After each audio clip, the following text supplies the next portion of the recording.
process. All right, so we're going to we're going to go through our Supercharge your gym. We've done this training multiple times, and it's been super successful. We've had gyms from Australia to the UK, Canada, United States, that have gone through this process. And what we're going to talk about today is a kind of like a strategic process that we've actually spoken about at national congresses. And those that have done it have seen really good success. It's a little scary. There's a few things. Well, all these windows are suddenly opening. My computer suddenly decides to work. Too late, computer. We're moving on. It's a little scary. Some of you might find it scary. If there's anything that you're not sure about, and when I say scary, it's just doing things a little differently and challenging what you're used to. It's not actually scary in my mind. It's actually kind of exciting when you really think about it and think how it works. And it's all about working with supply and demand. And this process we see working regardless of economic situation, regardless of staffing situations, regardless of most operations that are out there. I think also it's a process that we really need to be thinking about, considering that there is a little bit of a sniff from big venture capital firms right into our industry. I think we've seen, there's the article, the New York Times article that's going around that's showing that venture capitalists and equity investors are starting to look at our business because it's a fractured business. It's not dominated by any big, huge player. And that's an opportunity. And we're probably, when you think about kids' activities as a whole, family activities, it's a multi-billion-dollar industry that's broken up between a lot of us little guys.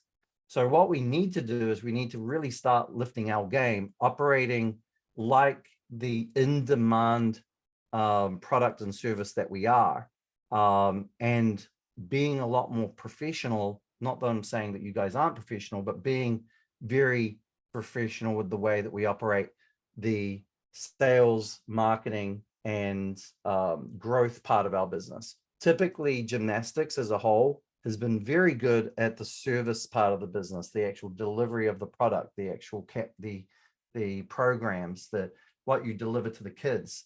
Quite frankly, it's one of the reasons why my company and myself just love working with gymnastics clubs. There's a lot better industries for us to work with. We could make a lot more money working with other industries. It helps that that lady there sitting next to me and that little boy, our gymnastics is a gymnastics person. She's been in gymnastics since she was a kid. We've owned gyms.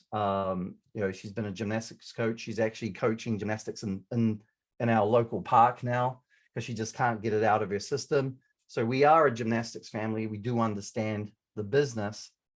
As you can see here, we owned a gym for about 12 years.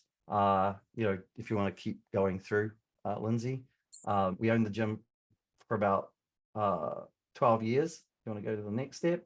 I've been in media for about 25 years. I was a sales director for a news TV station.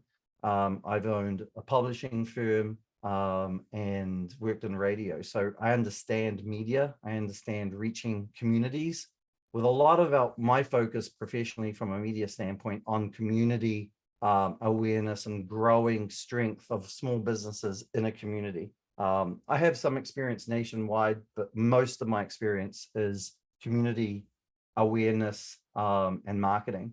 Obviously, I'm the husband to that lady, and I'm the dad to that little smiling boy. This photo, just so you know, I don't know if this is important, but it is important to me, so I'll share it with you. River is actually, we adopted River, and that's the little guy there. He's actually my wife's little cousin, and we adopted River, and that's actually his adoption day. So that's the day that we were at that's actually the wooden seat we're sitting on is just outside the courthouse doors. We're just about to go in. Somehow he knew that something was going on. And he was super happy that day, which was kind of cool. I speak at National Congress. I spoke at Tampa this year. I'm hoping, and I think I'm going to probably be speaking in San Jose. I've spoken in Region 5 and Region 1, and mainly about business and how to grow your gyms and make them more profitable and more successful. We've been working as a company, marketing gymnastics clubs since 2015. Here's here's a really funny story. The first client that we ever got, we actually got through me sending a letter to them through the snail mail. So, and we ended up building their website for them, and they're actually still a client to this day, which was kind of funny. So, hey, sending a mail still, I guess, worked in 2015. I'm not sure if it works so well now, 8 years yet later, but we've been doing this for a while. Lindsay? We've been supporting gymnastics, and we're supporting about 2,700 plus gyms in the gymnastics marketing Facebook group. If you're not part of that group and you have a gymnastics club, feel free to join it. Even if you have a dance studio or whatever, feel free to reach out and join it too. It's all talking about kids' activities. It's all talking about how to get parents to connect with your gym. So over the next 4 days, we're going to talk about the strategy to make more money and get more enrollments. And this is in spite of staffing issues and other issues that you might have. We're actually going to address that and talk and walk through a strategy that we've used with a lot of our gyms very, very successfully. We're going to talk about that today and give you a sense of what can happen and what you can accomplish and why you should actually care about marketing. No one wants to do marketing. No one cares about marketing. It's like a thing that we all have to do. I always tell my team, our little gyms, they don't really want to do it. It's not an exciting thing. So we shouldn't be talking about marketing like it's exciting. We might think it's exciting, but really they want to be coaching gymnastics. So marketing is a pain in the butt. It's like it's something that we know we need to do, but we don't really want to do it. So we're going to go through talking about how marketing can actually get you to where you want to be, which is actually the exciting part for you guys. So we're going to walk through that. Then we actually talk through some meat and potatoes of branding and marketing that we've found over the last 8 years that works from a gym standpoint, and some messaging and the way you want to be talking to parents to get them to be excited. We're going to talk about that tomorrow with our branding and messaging. And then on Wednesday, we're going to have my business partner, Russell. He's going to be talking about targeting and audiences.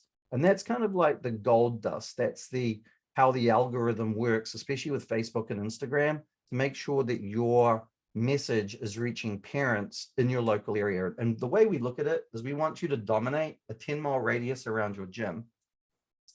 Could be smaller depending on where you're at, or larger depending on where you're at. If you're more rural, it could be a larger area. If you're more urban, it could be a smaller area. But the goal is to make sure in your neighborhood where people drive to your gym, that you are not the first thought, but the only thought. And the way we do that is we help making sure that your message of all the wonderful things happening in your business every day is being shared to parents who at some point are going to be thinking about getting their kids into an activity. And we want them to be thinking, oh yeah, that gym or that location or blah, blah, blah, that activity, I really want to get them into that. And they don't even think about soccer and everything else. And this can be done. And we're going to go through how you can target parents so you're not wasting money targeting people that don't have kids or teenagers or 20-somethings that haven't started their families yet. We're going to be focusing on getting those parents that either going to have a kid of the right age shortly or have a kid of the right age to do business with you. I'm going to walk through that. And then finally on Thursday, this is probably the shortest one. This is another training with me. We're going to talk about converting interest into enrollments. It's something that as an industry, we do a bad job of. And I tell you right now that the venture capitalists will get this right. And that is making sure that when somebody contacts and engages with us, what is our process to take them from talking to us to actually doing business with us, right? I think we take that for granted to a degree. And I know when I owned my gym, we didn't really do the best job of that. And when I think about, the amount of opportunity that we left on the table, it makes me cringe to this point, where my front desk would, someone would call in, say, hey, they want to join or sign their kids up. And my front desk would just call back and leave a message. And that was it. And if they never called back, we lost them. So it's important to have a process. It's important to make sure you take your parents through the process. And we'll talk about why it's important based on who it is that you're typically following up with. So these 4 areas are really critical areas that if you really up your game on, will make a difference to your business. So anyway, let's talk about today, and we'll get into this. If you have any questions, please feel free to, unmute yourself or shoot it into chat. If you think something doesn't make sense or you want to challenge something, I'm all for it. Please share that discomfort or whatever challenge that you want to throw at us or question that you want to throw at us, so we can work through that, because it's more than likely that someone else might have that concern and are just being quiet. So don't be quiet. This is about making sure you have clarity and understanding, and that means challenging whatever you might be hearing. So one of the first things that we hear from many of our gyms that are kind of stuck, and many gyms come to us first up because they are stuck. They haven't grown for a while. They're struggling to figure out how to grow. In fact, we have some gyms that want to work with us, but they don't, especially at the beginning, because they're like, well, I just can't find enough coaches. I can't find enough instructors to hire, which means I can't expand my business. I can't add classes. I can't grow. And why should I try to get more interest in my local community if I just can't grow? So that's one of the first things that we hear. The biggest things that we hear when we put polls out into what you guys are struggling with is that finding coaches, finding instructors is tough. I hear a lot of gym owners say no one wants to work nowadays. No one wants, it's hard to find anybody that wants to put in a shift and blah, blah, blah, blah, blah. And what that leads to is then a concern that, hey, because I can't find these coaches, because I can't find anybody that wants to work for me, I can't add more classes, right? So I can't actually grow. And that's oftentimes, even though, we have waiting lists. In the Region 1 Congress that I spoke at, I asked about 250 people to put their hands up, if they have waiting lists, and probably 90% of the room put their hands up. They've got waiting lists. So I'm guessing, can you guys, how many of you in this hall here have waiting lists right now? If you could just pop it into chat. Kaylee, you do? So it looks like a good number of you have waiting lists, right? This is very, very, very common. We see this all the time. The good news is waiting lists is a really good place to be. If you don't have waiting lists, we can still work. We can still talk you through how we can get your business rolling. But if you've got a waiting list, I want to tell you that it's actually a good thing, even though you might be very frustrated right now. So it puts you a little bit ahead of the game.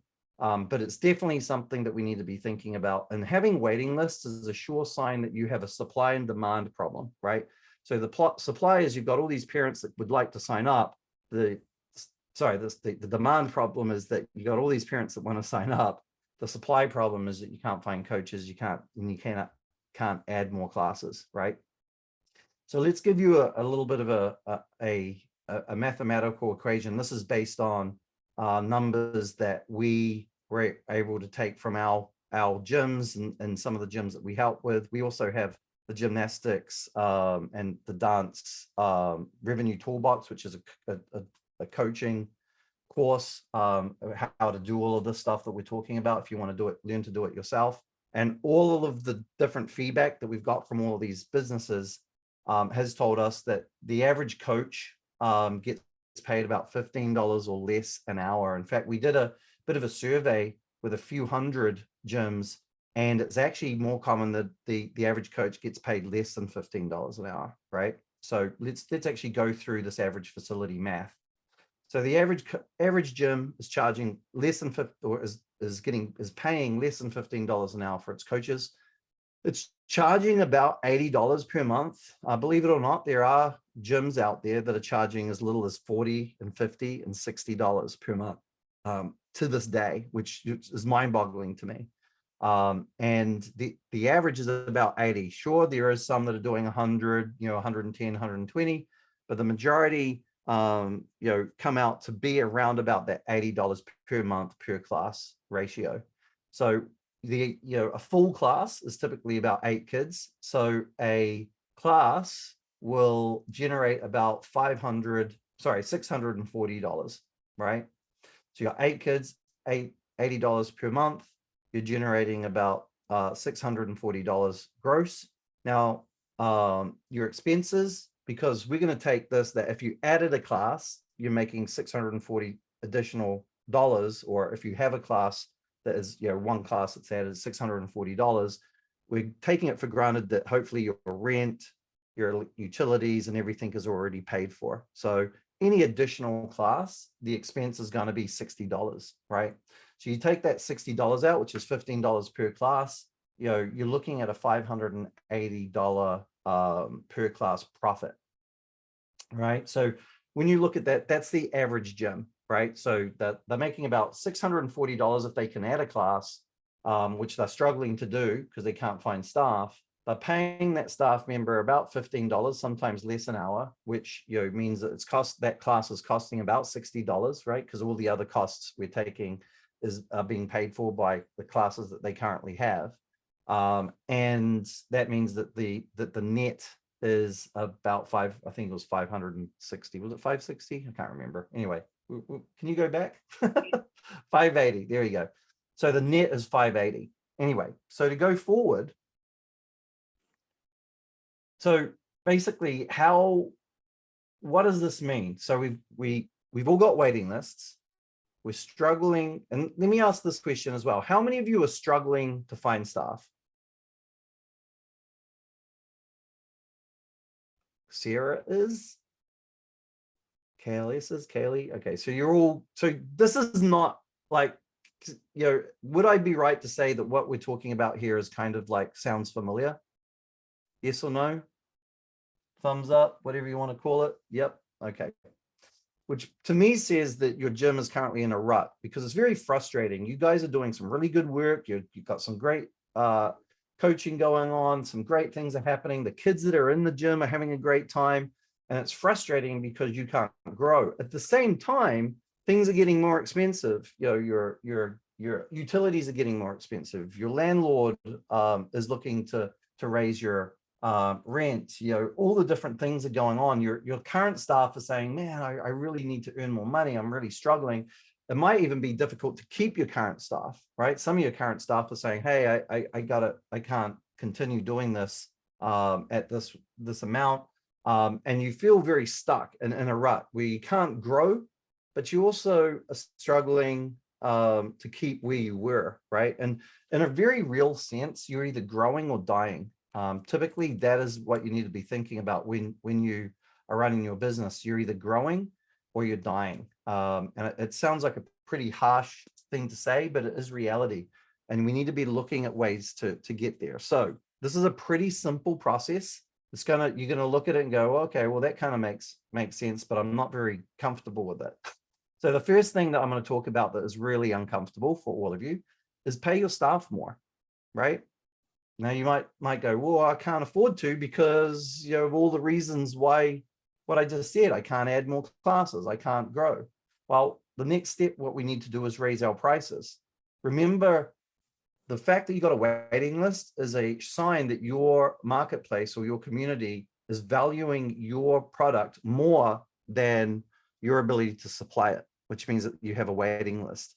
That almost always ends up in the rise of prices. The reason why we're all paying more right now for everything from eggs to bread to milk, whatever it is or gas, is because there's less of what we want and lots of money chasing it, right?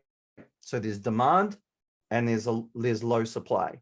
It's actually a good situation for you guys to be in. And we need to break out of this mentality of being concerned with raising prices. A lot of the concern with raising prices is historically as an industry, and I felt the same way, is that you're so concerned with losing a client because it wasn't that easy to add a client. So we're so scared of losing a client that we won't raise our prices because we're so scared of losing a client, right? But if you've got a waiting list, the market's actually telling you, don't worry, we've got people who are going to replace it, right? So raise your prices, pay your staff more, right? The next part is to make sure that you have demand. So your demand is constantly higher than your supply. we want to keep it in that situation. I don't want you to get to the point where you have way more supply than demand. We want to keep your demand high. So you've constantly almost got waiting lists, right? We want to constantly keep that going. So market your gym and your studio as hard as you can, and make that gym a household name in your local area. Remember, we're talking 10-mile radius by 10-mile radius. You don't need to, if you're in LA, you don't need the whole of LA to know that you do gymnastics. You just need your little community to know that you do gymnastics, and every single parent in that area to know what a wonderful program that you offer, so you can grow that demand, right? So after we say to people, pay your staff more, raise your prices, and market your gym, what we hear almost always is we can't afford to pay our staff more, right? That's the first pushback that we get, right? But here's the thing to be thinking about.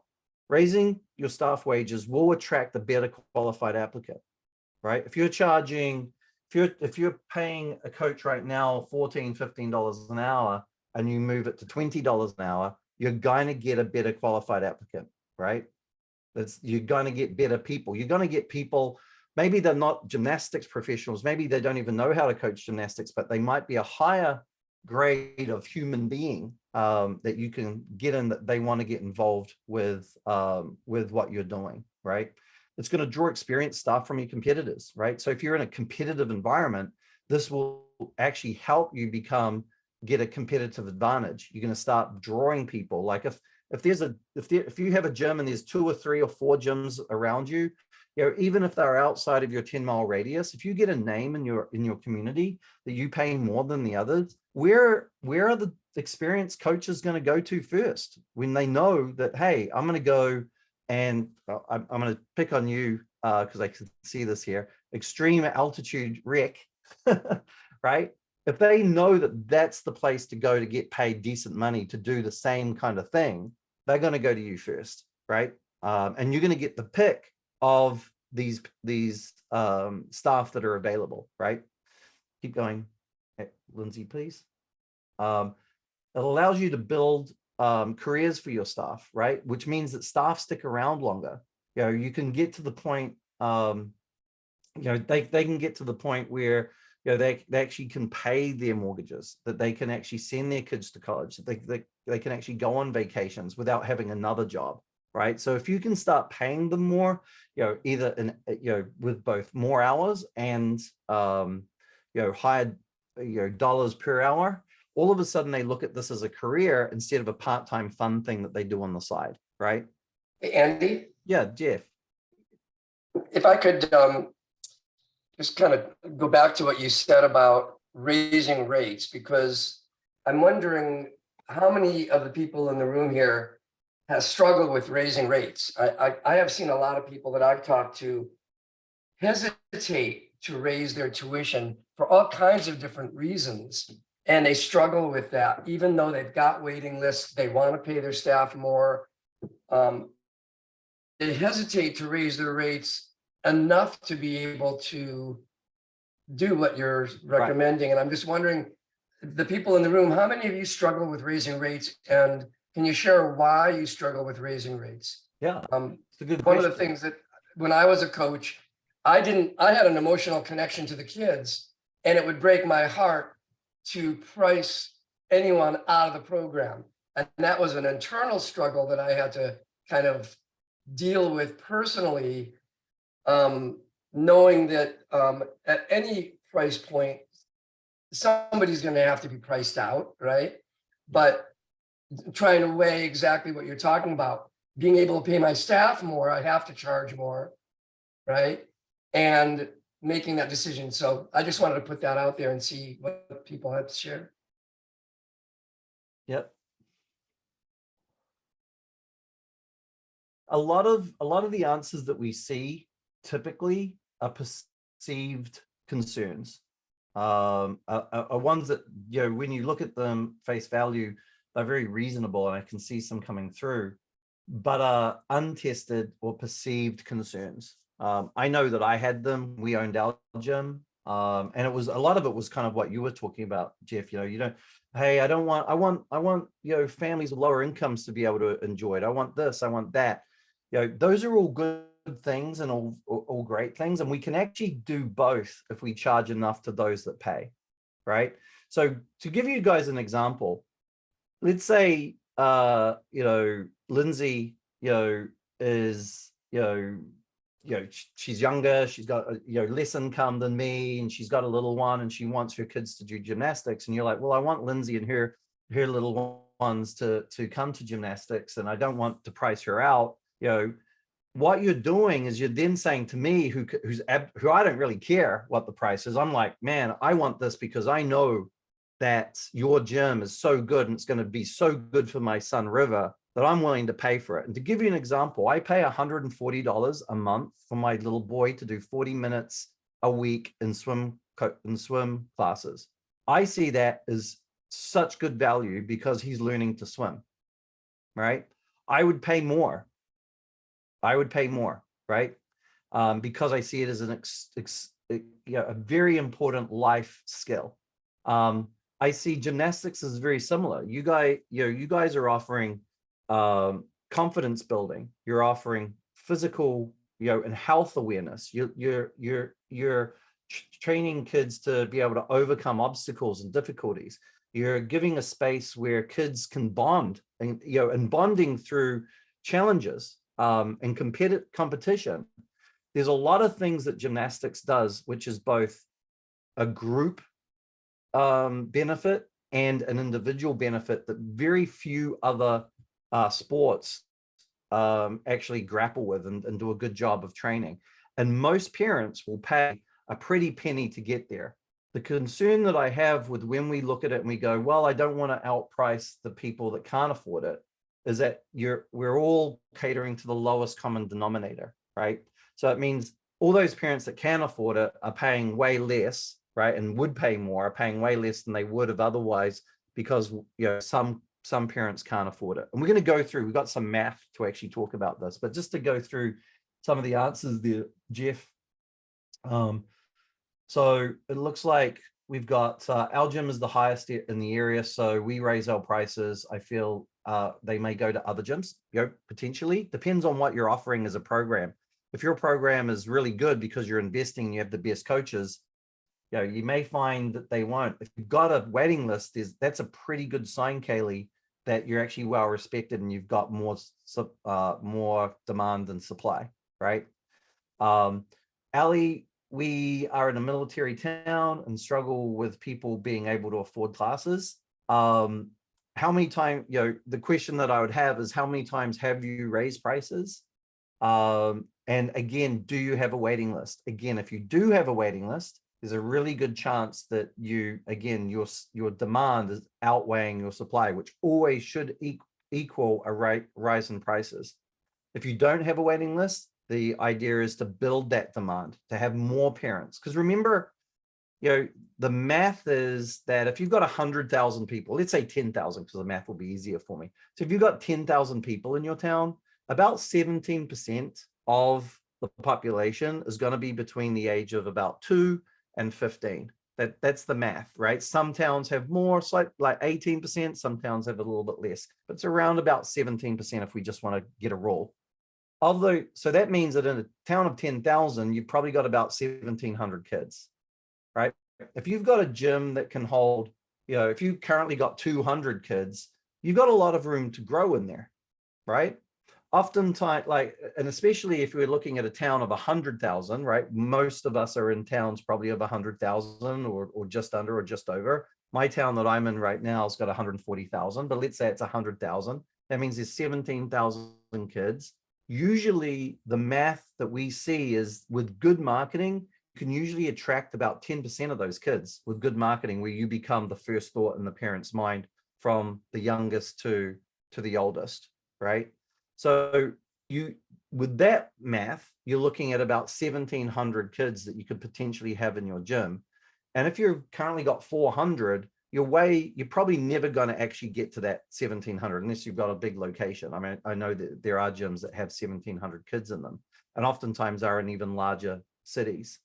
So it's about looking at the math and going through that equation and going, okay, I don't need to have all the kids, but I need to have the kids that can afford to come. And I need to make sure that I'm offering an amazing program. And it starts with making sure you've got the best coaches, making sure you've got really good staff, making sure you've got a really good program, making sure you've got really good training. The parents are going to pay for that elevated experience, right? And we're going to talk a little bit more about those kids that, you know, maybe can't afford it, because you can have the best of both worlds, right? So, you know, if you have a much more satisfied, happier staff, you know, you're going to have parents that are a lot more happier and satisfied, that stick around longer, right? That build relationships with you. So let's move on to the next. Did I answer? Did I help anybody with that, or does it all sound like a bunch of baloney to you? Anybody put your hand up. It's okay to feel like I'm full of it. That's fine. It's good feedback. I can work on that. So we can't raise prices. Parents and children will leave. That's after we've said raise your hourly or your pay to your staff. Hey, we can't raise prices because parents and children will leave. People will want to join your gym and studio, especially if you've already got you know, your waiting lists up, right? So if you got waiting lists, you know, those are people waiting to join. If you raise your prices $5 and go from $80 to $85, or $10 and go from, you know, $80 to $90, those people on the waiting list aren't going to really be thinking about the fact that they're paying $90 and it used to be 80, right? So kids on that waiting list will fill those spots as people leave, right? Parents are willing to pay more for quality instructors and quality tuition. And what we need to be able to do is explain why gymnastics and why your gym is so beneficial. And that's where that messaging and branding and sharing the wonderful, beautiful things that are happening in your gym every day, we need to share that constantly with your community. And that's where you become a household name and an important part of the community, right? So going back to the math, let's go through the math so you can kind of get a bit of an idea of how this all works. So the average gym, again, you know, raises their price, their wages from $15 an hour to $20 an hour, right? They then raise their class rates from $80 a month to $90 a month. So right now we've gone from, I think it was $640, right, to a total income per class of $720, right? Because it's 8 kids, $90 per month. Our expenses have gone from you know, $15 per class to $20 per class. So we're now looking at 4 classes per month at $80. So it's gone up from $60 to $80 per class. And our per class profit now is now, you know, $720 less the 80, which is $640, which is actually, funnily enough, what our gross was in the last class, right? So your per class profit, even though you're paying your staff more, is now $640 instead of $580. And that's adding that one class. So you're earning $60 more per class, and you're starting to attract a better, you know, more staff. You're attracting hopefully a better grade of staff.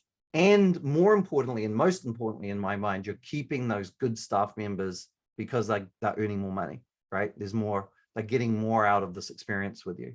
And you know, what's really important to me is that they're not going down the road to somebody else, you know, who's paying a little bit more. Now, the next question is, well, what if I raise the prices? What if I raise what I'm paying my staff, but I actually don't have a waiting list, or I don't actually have people to replace the ones that leave, right?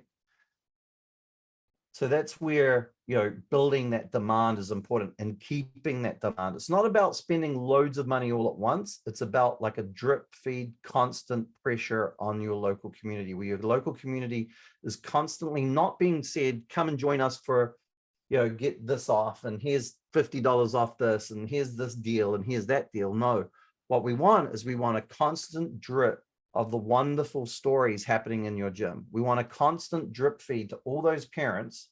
Let's say we're talking about 10,000 people in a local area, and there's 1,700 kids. So let's say, you know, let's say everybody's married, which I know that's not the truth, but let's say everybody is. So we're looking at, you know, 3,400 parents. What we're trying to do is make sure we've got a constant drip feed of these wonderful things going on in your gym. We've got photos of 2 little 7-year-olds that met each other in your program and are now they're best friends. We've got video of a little kinder gym kid that's just learned how to do his first forward roll and how happy the mum is. We've got a level 5 doing her first routine and the big smile on her face and how excited that she is to do her first floor routine. We're sharing these magical moments that for you guys might seem very everyday, but to these parents is incredible and something that they desperately want for their kids, right? We're sharing, parents' feedback of how their kid is much more healthy. No problem, Jeff. Good stuff. Nice to see you again, buddy. We're sharing all of the wonderful things that develops a fear of missing out. Oh my gosh, I really want my kid to have that. And we're telling these stories with different age groups and so forth that is appealing to that age group of parent, right? So, if I've got a 3-year-old, I'm going to be really excited or really stimulated or really drawn to that story of a little 3-year-old that did his first forward roll and how excited and happy he is. If I've got a 6-year-old girl, I'm going to be kind of excited or interested in the story of the 2 friends that met each other in the gym. If I have a kid that's maybe struggling with health issues and so forth, and and I watch a little article or a little story about the health benefits of gymnastics and actually have a parent saying how beneficial it's been, right? If I've got a teenager who's 12 years old and struggling with a bit of confidence, and I see how a little girl talks about how much confidence she's been able to get through your program, that's going to be really exciting to me as a parent, right? These are things, unfortunately, that as gym owners, we often take for granted because we see them every day. These are such compelling stories that we need to be sharing, right? So you need to be sharing this. I don't want you to be just putting out your gym name and putting out your colors and offering discounts. No, it's telling the stories of what's going on in your business. And to give you an example, like we have, I think we have 67 gyms that we're working with right now, like full service. And the ones that work the best are the ones that are working with us and they have somebody internally and all they're doing is capturing those stories. And then what we're doing for them is making sure those stories are hitting all the parents in their local area, all the parents that are online.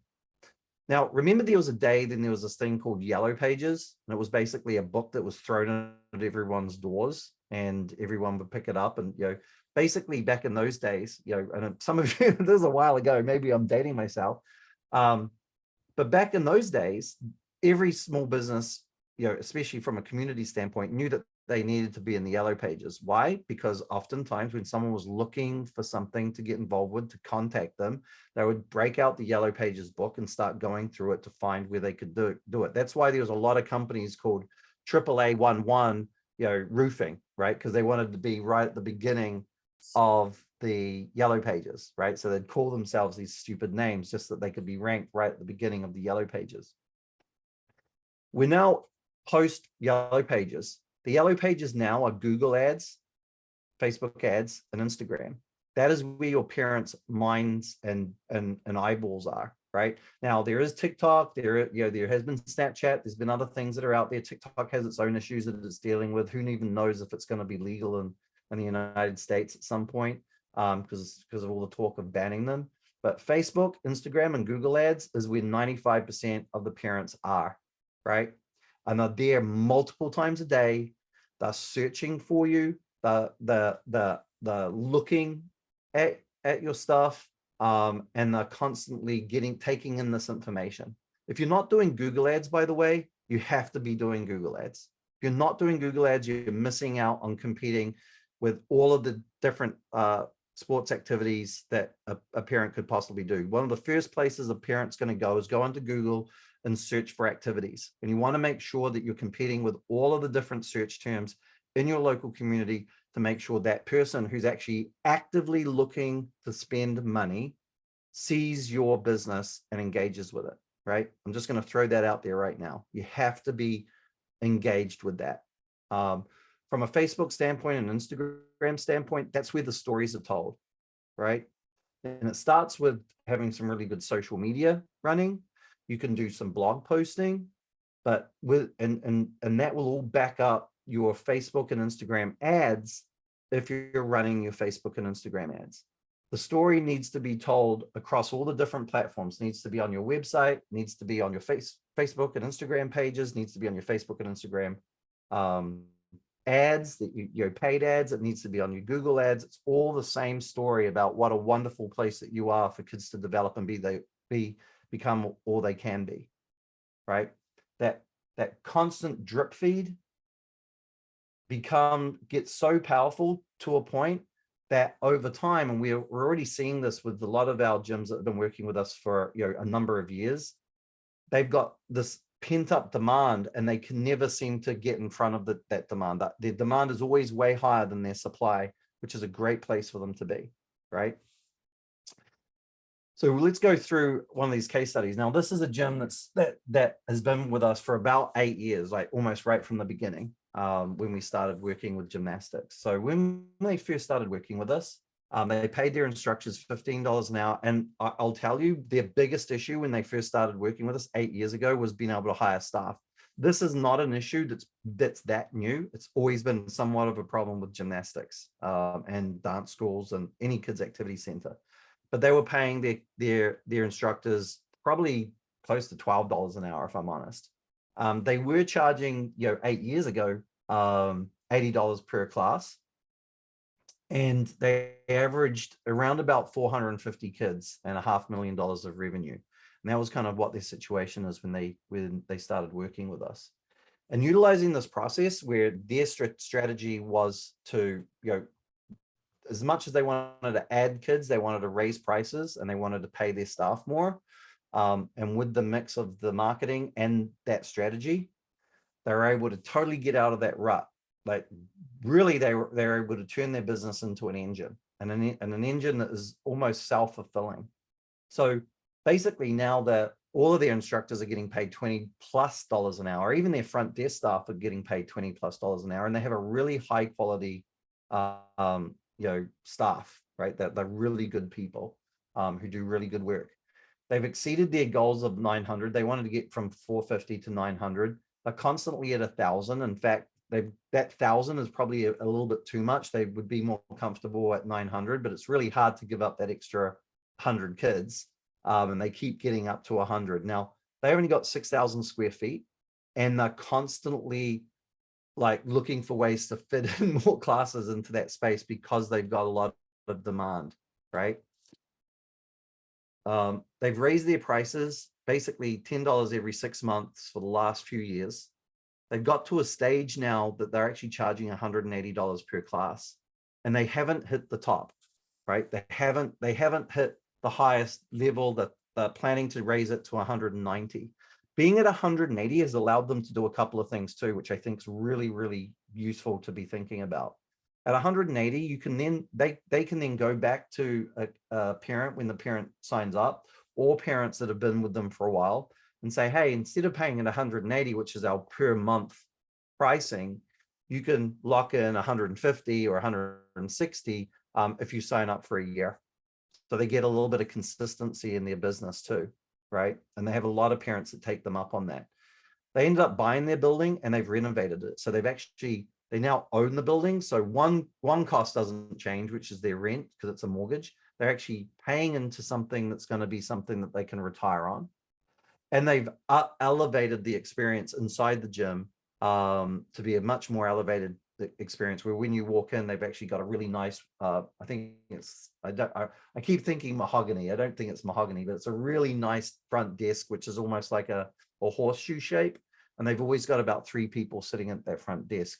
The office, or the parents viewing area, is a really nice area where there's toys and things for the little kids. They've got a really great looking pro shop that actually looks like a store, and their actual facility has really good equipment, and it's really well laid out, and it just looks like a place that you'd want to go and spend money, right? And they have a lot of happy staff that are doing well. They've gone from $500,000 to 1.8 million in annual revenue. They've gone from paying themselves about, from paying themselves about 2,000 a month, and it was really kind of almost like a hobby business, to actually paying them more than their husbands get paid. So their family income is, the majority of it's actually coming from the gym at this point. What I love about it too, and it's something that is a bit of a motivation for me, is to try to help you guys get to a point where you build a business that can pay you when you retire. What I've seen a lot in this industry is how many people in their 60s and 70s are just holding on because they know they're renting the gym. Really, they know that as soon as they stop working, that they're just going to sell their gym for pennies on the dollar. And they've got 300 or 400 kids in there, and they might be able to sell the gym for a little bit of money, but not enough to be able to retire on, right? I would love to get to a point where I can help all of you guys get to the point where you actually own the land that your business is in.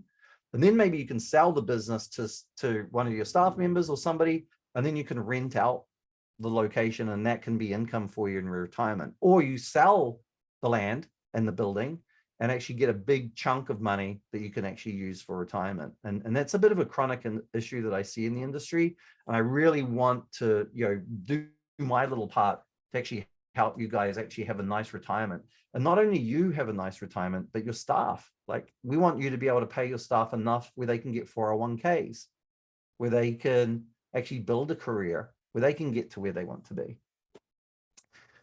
So basically, in a nutshell, if you have a waiting list right now, you have demand, right? You're already ahead of the game. If you don't have demand, we need to be building that demand through making sure that every parent in your local area, and we're going to talk about this tomorrow and Thursday, specifically tomorrow and Thursday, how we're going to talk to them, what we're going to say to them, what's stimulating to the parents, and then how do we make sure that it's parents in the local area that get targeted. We're going to talk about that tomorrow and on Thursday, so we can really build up that demand.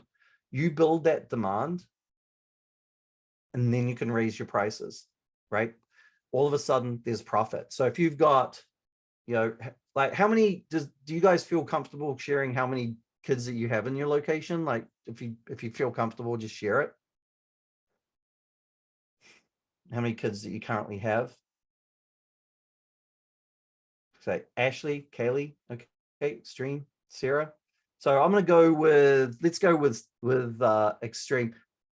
I don't want to call you Extreme because you seem like a nice person. You don't seem very extreme to me. What was your name? Hey, yes, I'm Michelle. Michelle. Okay, so I'm Yes, going to use thank Michelle because you're kind of in the middle. you. So if you got 600 kids and you raise your prices $10, right? And let's say you got a waiting list. Let's say you lose everybody that's on the waiting list. So you basically stay at 600, right? So you haven't grown, but you don't have much of a waiting list because you've lost, let's say you had 100 kids on the waiting list and 100 kids left, and then 100 kids joined. You put $6,000 a month, straight into your bank account, right? That's without adding a single cost, right, to what you're doing. Obviously, if you raise your prices the way we're talking about it, there's going to be a little bit of that's going to be eaten, but you're still going to, whatever is left over. And I think by our calculations, you would be, if there's 100 kids, you'd be adding about $3,400 in profit straight into your pocket, right? That's your money. That's you giving a pay raise. I don't know, Michelle, but if I said to you, Michelle, I'm going to give you a $3,400 pay raise, would that make a difference to you personally? Yeah, right. Yeah. 3,400 is our mortgages. A really high mortgage is probably a California mortgage.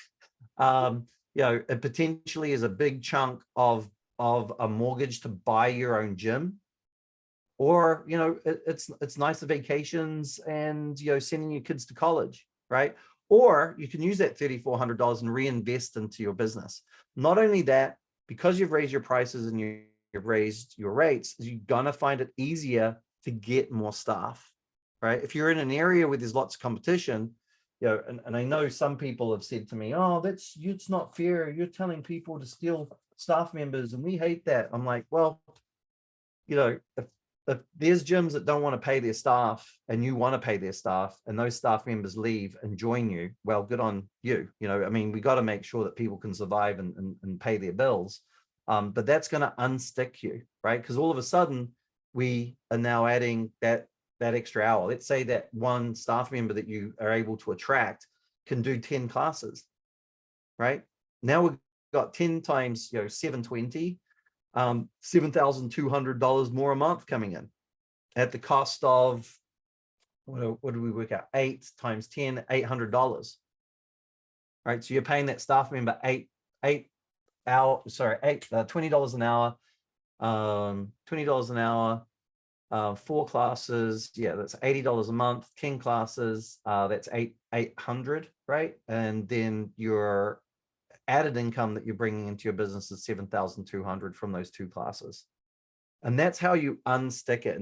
And what we've seen time and time again with our gyms that are working with us is they suddenly get into this point where the wheels start moving again, that seizing up of the business becomes unseized, and they can start moving forward. They can start planning. What also tends to happen is the gym can then start really focusing down on what they're best at, which is oftentimes the program, making sure that the program is amazing, because they no longer are concerned about revenues. They're no longer concerned with where people are going to come from, because they're actually out there telling the stories of the amazing things that are going on, right?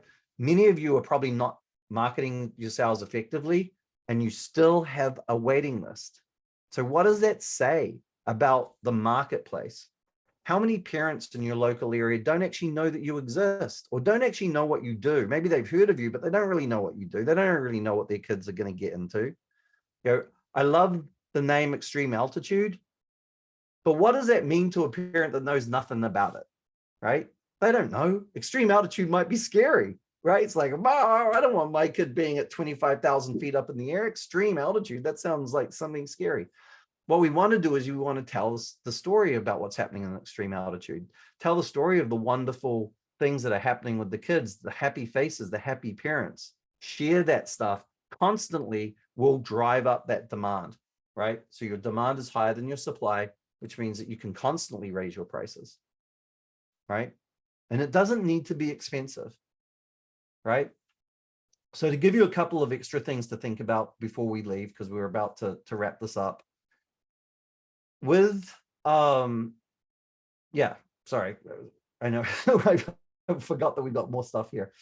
Yeah, I'm not going to go through this, but I will go through this. But if you think about the economy is getting a bit flatter. I'm sure that's probably fearful, and some of you are concerned with that. They're concerned with, okay, parents aren't going to be able to afford it.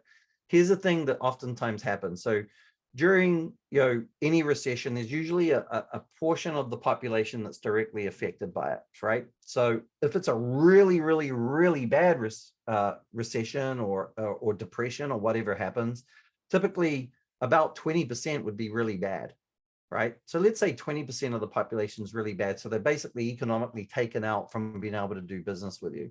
And again, let's say there's 100,000 people in your local community. Let's say that there's 17% of the population is kids, and you're looking at about 25,000 parents in that local community. Sometimes it could be a bit more than that. If 20% of them are taken out, that means 5,000 people are taken out. That means there's 20,000 left that are still looking to do business with you regardless, because parents, regardless of the economy, if they can afford it, they still want to invest in their kids. How many of you, many of you probably have kids. Just because you have some fears, do you stop investing in your kids in whatever way? Either your time, sometimes maybe not, if it's not money, it's time. You're constantly thinking about how you can make your kids better, give them a better childhood, give them a better experience, right? That doesn't go away.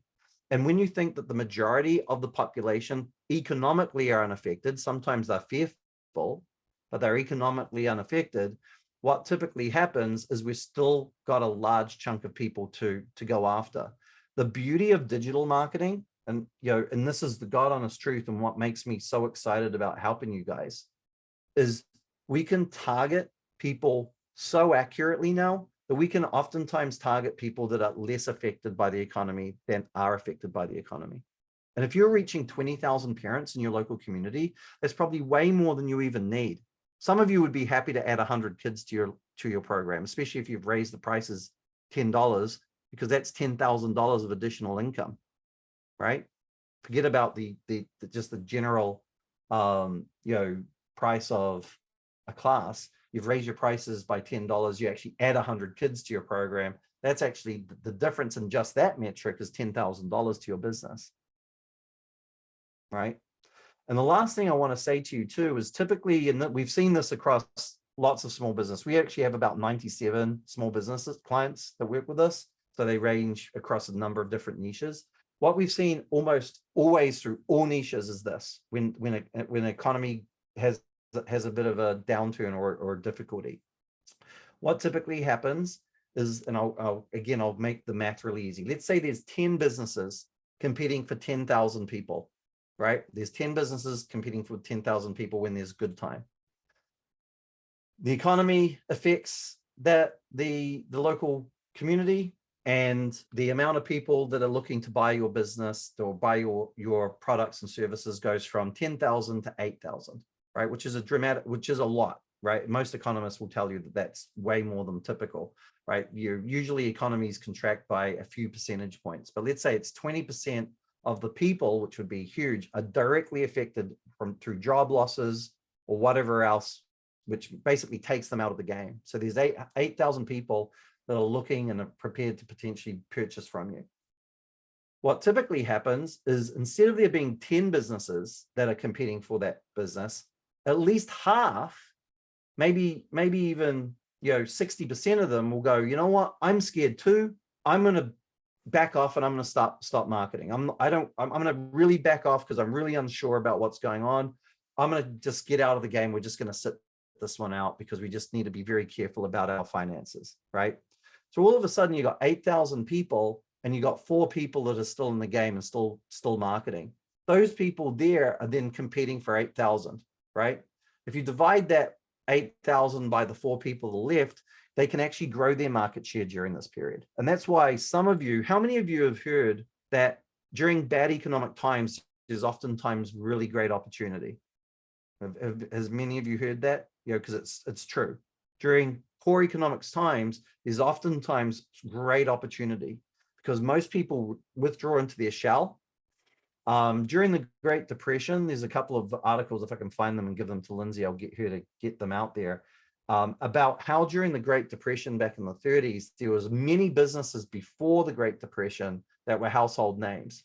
And by the time the Great Depression ended, they were out of business. And there was many businesses like Chrysler, like Coca-Cola, that absolutely became household names through the Great Depression. And by the time the Great Depression ended, they were absolutely ensconced into dominant brands in the community because they actually got aggressive during that time because there was less voices and the market hadn't shrunk so much, right? So I do challenge you that you have an opportunity that most of your competition is probably going to withdraw. And we're not talking about gymnastics gyms or cheerleading gyms or whatever. We're talking about soccer. We're talking about everything that's out there.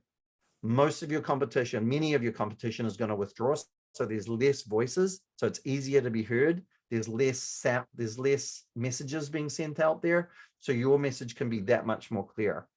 On top of that, even during the good times, most kids activity center businesses, most businesses in this niche do a very poor job of marketing themselves, do a very poor job of reaching people that are their target audience but don't know about them.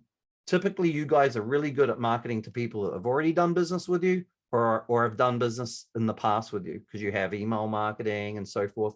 That's just playing in the same pool.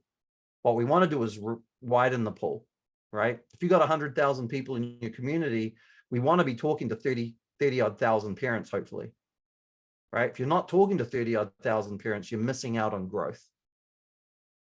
So I'm talking to you this way because I want to fill you with excitement that no matter what the current economic circumstances are, no matter what your current situation is with staffing, you can solve this and charge forward. You can actually use this 2023, maybe a part of 2024, which will be challenging, to actually get a lot of market share, to grow a lot of market share, and actually really become a bit of a powerhouse in your local community. And once you become established as a powerhouse in your local community, especially if you're using digital marketing, that tenure is really hard to take. So if I move into your local community and I want to compete against you, and let's say my team is working on my marketing, if you're doing a really good job, it's really hard for me to overtake you, because the community one is already bought into you. They've already loved what you're doing. You already have a really good reputation. But also the platforms, Google, Facebook, Instagram, TikTok, all of those platforms, they will reward tenure. So if you're doing a good job, it's very hard for me to overtake you, right? Even if I'm spending loads of money and doing lots of good things online, because you did it before me, you have an advantage over me. And that's, until you stop, it's going to be very hard for me to overcome that, right? So lots of good, exciting things. So anyway, 3 ways that we can help you. So we have two Facebook groups, each exclusively, one for dance studio owners, one for gymnastics club owners. So if you're not in one of those groups, please join it. It's free. There's lots of really good information being dumped into it. If you're a cheerleading organization, feel free to go into either one. We don't mind. A lot of the information is very similar. If you want a lot of specific help where you can actually learn how to do this yourself, we actually have the dance revenue toolbox and the gymnastics revenue toolbox, and it's basically everything that we do, right, in a marketing course. And it's loads of video lessons with Annie, who's our presenter, and she will go through everything that we do. We actually, when we first built this, it was actually a program that we built for our internal team. So when we hired a new person, they would go through this training system and learn how to do what we do for you guys every day, right? So you can actually learn how to do it yourself. And then finally, like I said, we have about nearly 70 full service marketing clients that we do everything for. And we can do everything from your Facebook, Instagram, and Google, which I really highly recommend that you do. That's like the bedrock. That allows you to widen your pool, so you can start speaking to 34, if you've got 100,000 people in your local community, you can start speaking to those 30-odd thousand parents. We can do blog posting, we can do social media, we can do the whole 9 yards to make sure that you're absolutely ensconced and dominant in your 10-mile radius. Because remember, ultimately, our goal always is to help this industry dominate their local area, or dominate one 10-mile radius at a time. And if everybody inside that 10-mile radius, and like I said, if you're in a more rural community, it might be slightly wider. If you're in a more urban community, it might be slightly smaller. But basically, in a nutshell, whatever that radius is, we want to make you absolutely dominant, so every parent knows the wonderful things that are going on. I guarantee you that if you do that, your business will grow. We've seen it time and time again. This isn't just a theory that we think might be a good idea and we're dangerously just throwing it at you. We've seen this happen time and time and time again. This is what we're seeing the successful gyms are doing, and opposed to the ones that are struggling a little bit, right? A lot of it comes down to you feeling confident.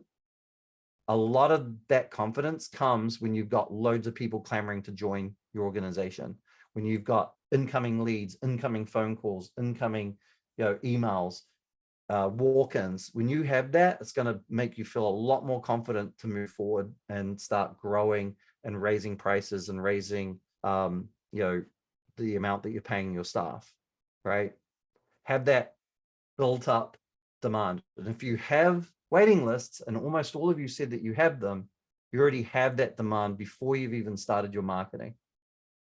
And that's a good place to be. You want to keep doing the marketing, though. I would ask you to step up and do marketing. I'm not necessarily with us, but do marketing either yourself or with us. You need to do one of the two. You either need to do it yourself or have someone help do it.